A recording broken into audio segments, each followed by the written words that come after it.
Right Neelima తెలంగాణలో కాంగ్రెస్ కావచ్చు BJP పార్టీల అగ్రనేతల ప్రచారం జోరుగా సాగుతోంది లోక్సభ ఎన్నికల నేపథ్యంలో. నిన్న రాహుల్ గాంధీ కూడా ఇటు బీజేపీ గురించి చాలా అంశాలు అయితే మాట్లాడారు. రాజ్యాంగం వీళ్ళు రద్దు చేస్తారన్నట్టుగా కూడా. అదేవిధంగా అమిత్ షా కూడా నిన్న తెలంగాణలో పర్యటించారు, మాట్లాడారు. సో విను రేవంత్ రెడ్డి అంటూ కూడా ఆయన అమిత్ షా మాట్లాడిన పరిస్థితి. రాజ్యాంగాన్ని రద్దు చేస్తారు, రిజర్వేషన్లు తీసేస్తారు అంటూ కూడా ప్రచారం చేస్తా ఉన్నారు. అలాంటిది ఏది జరగదు, అలా మేము చెయ్యము. ఒకవేళ చేయాలనుకుంటే 10 సంవత్సరాలు స్థిర మెజార్టీతో మా పార్టీ అధికారంలో ఉంది, మరి ఎప్పుడో చేయొచ్చు కదా, అలాంటి మేము ఎప్పుడు కూడా ఆలోచన లేదు అంటూ కూడా బీజేపీ పార్టీ నుంచి అమిత్ షా మాట్లాడడం జరిగింది. రైట్, చూద్దాం. సీఎం రేవంత్ రెడ్డి విను లోక్సభ ఎన్నికల్లో ఈసారి తెలంగాణలో డబుల్ డిజిట్ స్కోర్ సాధిస్తాం. 3 విడతల్లో జరిగిన ఎన్నికల్లో 200 సీట్లకు పైగా స్థానాలు గెలుస్తాం. దేశవ్యాప్తంగా 400 స్థానాలను కైవసం చేసుకుంటాం అని బీజేపీ అగ్రనేత కేంద్ర హోంశాఖ మంత్రి అమిత్ షా పేర్కొన్నారు.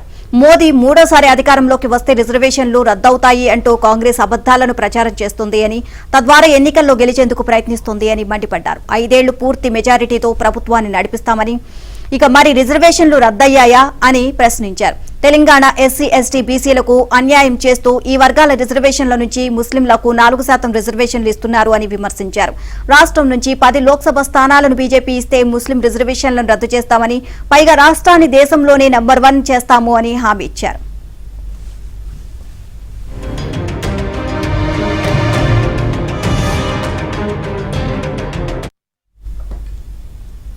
ఇక గురువారం యాదాద్రి భువనగిరి జిల్లా కేంద్రంలో బీజేపీ ఎన్నికల ప్రచార సభలో అమిత్ షా మాట్లాడారు. ఈ ఎన్నికలు మోదీ రాహుల్ గాంధీకి మధ్య జరుగుతున్న పోరు అని, దేశాభివృద్ధికి జిహాద్కు మధ్య జరుగుతున్న పోరు అని చెప్పారు. రాహుల్ గాంధీ ఇచ్చిన హామీలు చైనా గ్యారంటీలు అని, మోదీవి భారతీయ గ్యారంటీలు అని చెబుతూ మోదీ మేనిఫెస్టోలో ఏం చెప్పారో అవి తప్పకుండా అమలు చేస్తారని పేర్కొన్నారు. కాంగ్రెస్ పార్టీ 70 ఏళ్లు అయోధ్యను పట్టించుకోలేదని, ఆ పార్టీ రామ మందిర నిర్మాణాన్ని వ్యతిరేకించిందని విమర్శించారు. కాంగ్రెస్ పరిస్థితి దయనీయంగా తయారైందని, ఆ పార్టీ తరపున పోటీ చేసేందుకు అభ్యర్థులు కూడా దొరకడం లేదని ఎద్దేవా చేశారు.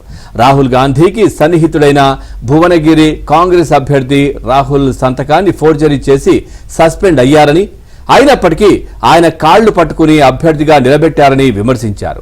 అసెంబ్లీ ఎన్నికల్లో రైతులకు 2 లక్షల రుణమాఫీ చేస్తామని, వరి 500 బోనస్, రైతు భరోసా కింద 15,000, బాలికలకు స్కూటీలు తదితర హామీల్లో ఏ ఒక్కటి నెరవేర్చలేదని విమర్శించారు.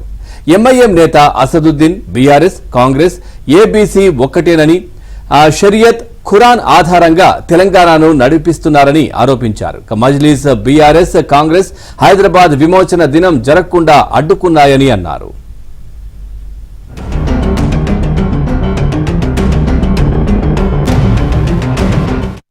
ఇక దేశవ్యాప్తంగా టెక్స్టైల్స్ పార్కుల ఏర్పాటుకు కేంద్ర ప్రభుత్వం 1,500 కోట్లు కేటాయించింది అని, భువనగిరిలో టెక్స్టైల్స్ పరిశ్రమ ఏర్పాటుకు మోదీ కృషి చేశారని అమిత్ షా తెలియజేశారు. భువనగిరి నుంచి భూపాలపల్లి వరకు, సూర్యాపేట సిద్దిపేట వరకు 140 కోట్లతో జాతీయ రహదారులను నిర్మించామని తెలిపారు. బీబీనగర్లో ఎయిమ్స్ ను నిర్మించి పేద ప్రజలకు వైద్య సేవలు అందిస్తున్నామని, జనగామ నుంచి భువనగిరి వరకు రైల్వే స్టేషన్ల ఆధునికీకరణ, కొమరవెల్లిలో అత్యాధునిక రైల్వే స్టేషన్ నిర్మిస్తున్నామని తెలిపారు. ప్రసంగించే ముందు అమిత్ షా యాదగిరిగుట్ట లక్ష్మీ నరసింహస్వామి, స్వర్ణగిరి వెంకటేశ్వర స్వామి, కొమరవెల్లి మల్లన్న, జైన్ మందిర్లోని దేవుళ్లను తలుచుకున్నారు.